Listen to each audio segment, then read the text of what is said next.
What's up, guys? Alpine Gremlin again here with some more World of Tanks. Now, the point of this video is because I've been seeing a lot of posts on the forums regarding light tanks and how light tanks aren't really relevant. How, you know, it's difficult for a light tank to contribute. And I have to say that that is a bunch of shit.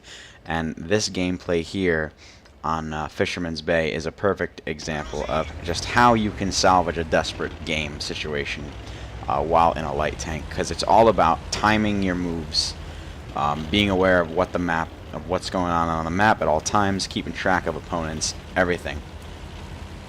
And while light tanks aren't as strong as medium tanks, they're good camo rating, high view range, and high speed to make them very flexible vehicles.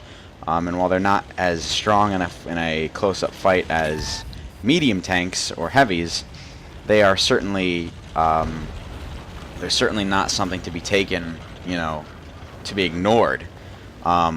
So you could see, you know, both teams are pretty evenly balanced. They do have the enemy team, it's a tier 9 maximum game. They do have a very dangerous IS-3 platoon on the enemy team.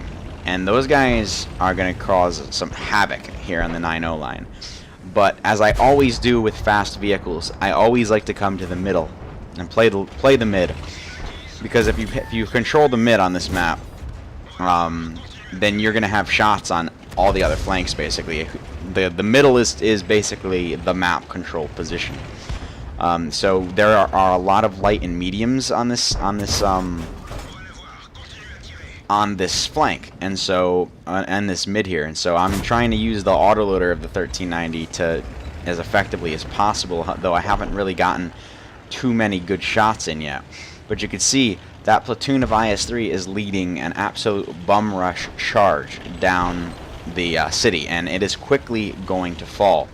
Now I have 3 rounds left in my drum here, and you know, I take a speculative shot at the STI, but it doesn't end up actually penetrating. And now I have 1 round left. I missed the T-49 with the first shot, but I am going to take him out with my last remaining shell. So now I'm reloading for 40 seconds, and I'm going to use this 40 seconds to basically look at the situation on the map. I can see that the majority of the enemy tanks have been spotted. All of their heavy hitters are in the town. They don't really have too much on the 1-2 line, so instead of trying to fight the guys back there in my light tank, what I'm going to do is I'm going to try and push the 1-2 line. Now I've loaded APCR. I don't really need to, and you're going to see one theme of this game is I don't really manage my ammo usage that well. You know, I use APCR in situations that I don't really need to, and then when I could really use the APCR, I don't have it loaded. So don't really pay too much attention to that. But I want you to pay attention to, you know, what it is I do during this game, which allows me to do what I do. So like I said, there are all their heavies. The majority of their heavy hitters are in the city. These guys do not have a lot of health left. We've got T-32 on 33 health, an IS-3 on 199 health, an IS on 429 health, and then we've got our mediums at half health roughly, overwatching. That flank is in some deep shit. So I need to put the maneuverability, the mobility, and the autoloader of this tank to use. You see all these guys here who are not really in the fight. They're being spotted by that T-43. It's time to get these guys moving, and it's time to, you know, I need to go where there's less enemy resistance, and in this kind of situation, that's what you have to do in a light tank. So I know right off the bat I've got to get this flank moving. I have to free up these tanks in order to get them in the fight before the entirety of the other flank falls. There is nobody in the town now. The only thing holding them are our guys in the middle. So this flank needs to fall. This flank needs to be advanced first. I come over the ridge, but instead of wasting my first shots on the T-43, I see that a Bulldog has been spotted, and I can 2 to 3 shot him depending on how I roll, and then severely damage the T-43. Hopefully, this action of mine will inspire the rest of my teammates to push with me. So I come over the ridge, I hold my shot for the Bulldog, because I want to kill him first. He's the easiest tank I can kill right now. He has the lowest health. Now I've killed the Bulldog, and I can use all of my remaining magazine on this guy, and he gets hit. and I decided to grab a reload. Now I pop my drum of regular ammo now into here, and I'm basically I'm just gonna keep pushing on this flank. Now you can see an E50 over there is now responding. He's been camping the base apparently, so he's gonna respond to that flank. Now I'm still reloading, so I'm not gonna be able to help the team with that guy yet. I'm looking, trying to see maybe I can use this position to get some shots on the guys in the mid, but nothing has been spotted right now. So rather than that, I'm going to try and see if I can spot their artillery over here. I get lit, unfortunately, but I do find their M40-43. Put 2 shots into him and kill one of their Sky Cancer. Now that I've done that, though, you can see the flank here in the town has completely folded. The enemy now controls over half of the map. They have pushed into the middle.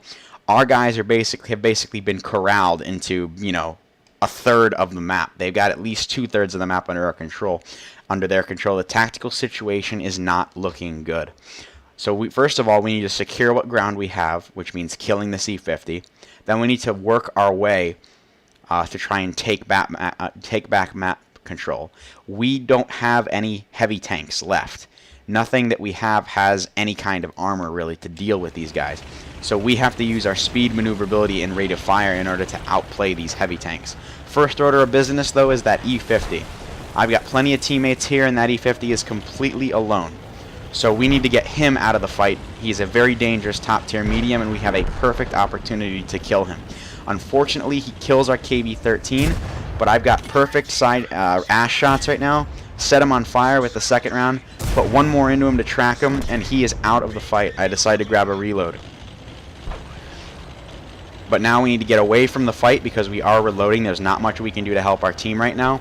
The Bulldog has just killed one of our artillery, and now it is now pushing up on the one line. Our Skoda and T-43 are effectively surrounded right now. However, we do have a bunch of other light tanks that have also decided that now is the time to break out. They are doing a very good job. They're going to sweep through the town, try and catch these heavies off guard. I am still moving because I am now thinking about what my next plan of attack is going to be.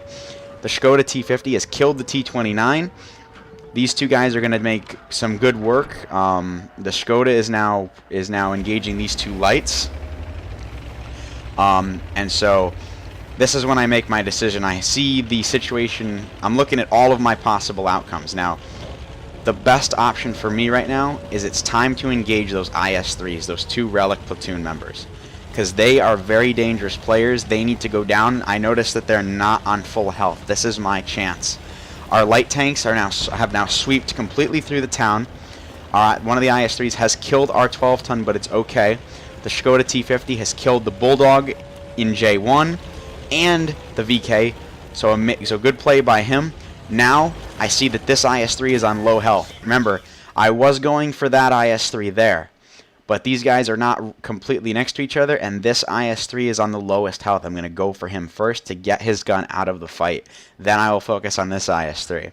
Now, I also noticed that because I'm basically here circling them, that Skoda is going to have shots if he's reloaded, and both of my light tanks are going to have shots on these guys, as well as the artillery.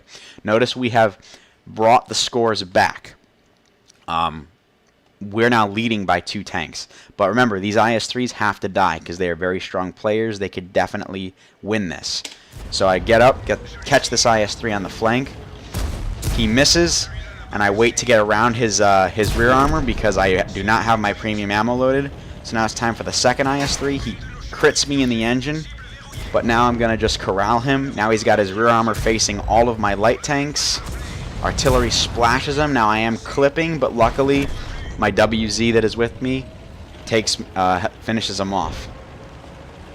Now the only enemy left is the STI on the cap, and there is not much he's going to be able to do against a Skoda T-50 and 3 light tanks and an artillery.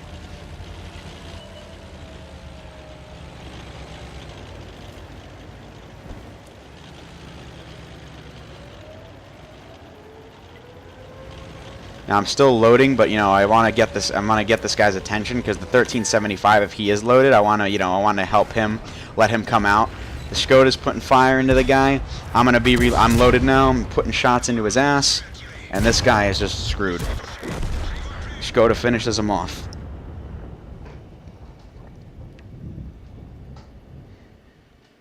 Alright, so that's that game. Very, very fast paced. You could see just how quickly the situation changed. That enemy push on the 8-9 line in the town had the potential to end the game right then and there. And this is, you can carry in a light tank. And we're going to look at the after action report in a little bit. But I just want to recap what happened. So that flank looked like it was falling. I made sure I was paying attention to my mini map. I took stock of all of the enemy tanks that were spotted. I noticed that they were very lightly staffed. They were very lightly staffed on the 1-2 line. We had all of those light tanks and mediums that were basically sitting there doing nothing because they were too afraid to advance. I had plenty of health. I decided the only way that we were going to possibly salvage this game was to push one of those flanks. We had to break out of an impending encirclement. Otherwise, we would have all been corralled into this corner of the map here, and we would have all been taken out. So I made the decision to kill whatever was here. That inspired my other light tanks and mediums to push up. I then pushed through here, killed the artillery, killed one of their arty, and then came back, killed the E-50, and by that time, those light tanks that I were allowed to break out of the stalemate, they started rampaging their way through the enemy lines here, which bought me time to make my play, come through the middle, tie up those 2 Relic IS-3s, take them out of the game, and then by that point, it was just mop up on the STI who was capping our base. It was that quickly, in less than 10 minutes, the game went from very, very dire and losing to coming away with the victory and being up by 4 tanks. Alright, so let's take a look at the after action report. Alright, so here is the after action report for that game. You could see that we, as a tier 8 light tank in that game, we came away with close to 4,000 damage, 3,940 damage. We got a high caliber award, 5 kills. We came away with 1,383 experience. We fired 24 shots, 27 of those hit, 17 penetrated. Not the most effective and optimal use of the magazine, but we put out the damage that we needed to do. We didn't do a whole lot of assistance damage, but we were playing more like a medium tank, to be honest. We were doing the damage, we weren't spotting, and quite frankly, the way that battle was looking, I really couldn't afford to sit and scout. I had to be using that amazing magazine potential of the 1390 to get tanks damaged and out of the fight as quickly as possible, because we did not have much time before that heavy push marauded their way all the way to the base, and we would have just been wiped out. We could see we traveled 14.49 kilometers. We were all over the place on that map. We must have went back and forth at least a couple times, and doing that allowed us to free up an important flank. It allowed our team to avoid getting completely surrounded, and we managed to come away with a victory even where our heavies were not able to hold. The light tanks and the mediums were able to come through in the end and take out the enemy team. So that's just an example of how even one of the smaller tanks on the team can make a huge impact in the game and come away with a victory. Anyway, guys, I hope you enjoyed this video, and hopefully I'll see you again. Thanks for watching.